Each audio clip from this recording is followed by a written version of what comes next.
A historic $221 million settlement has been reached between the U.S. government and Columbia University, concluding federal civil rights investigations into anti-Semitism on campus. The agreement, announced July 23, 2025, is the largest of its kind and aims to overhaul how Columbia protects Jewish students and faculty from discrimination. At the heart of the case, allegations that Columbia failed to address a hostile environment violating Title VI of the Civil Rights Act. The settlement not only imposes financial penalties, but also restores billions in suspended federal research funding, underscoring the government's leverage.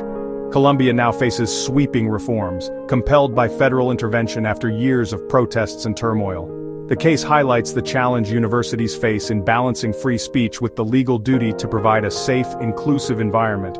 The federal government's decisive action signals a new era of accountability for higher education. Other institutions are watching closely, as this outcome sets a powerful precedent.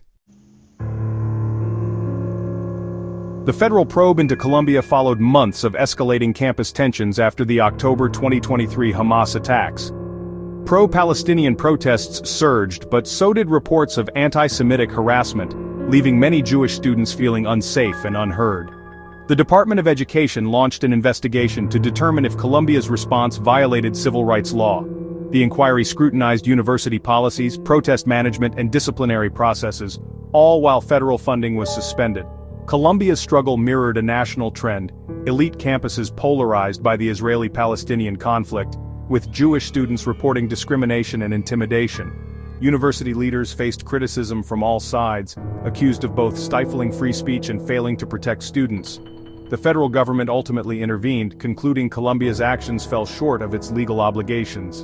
The resulting settlement is a direct response to these failures. The $221 million settlement includes $200 million for addressing discrimination and $21 million for faculty claims. In exchange, Columbia regains access to vital federal research grants. The agreement mandates an independent monitor to oversee compliance and requires Columbia to adopt the International Holocaust Remembrance Alliance's definition of anti-Semitism. New rules will govern campus protests, shifting disciplinary authority from faculty to administrators for more consistent enforcement.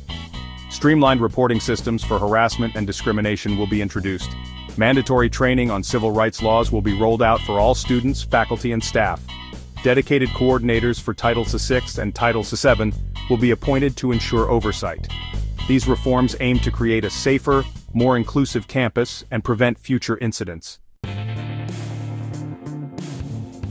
The settlement has sparked strong reactions. The Trump administration calls it a seismic shift in university accountability, while Columbia's leadership maintains the university admitted no wrongdoing but acknowledges past failures. Jewish student groups express cautious optimism, seeing the agreement as long overdue recognition and a step toward real change.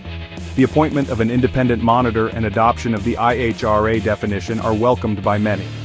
Critics, however, worry the new protest rules could stifle free speech and conflate criticism of Israel with anti-Semitism. Pro-Palestinian groups fear academic debate will be chilled.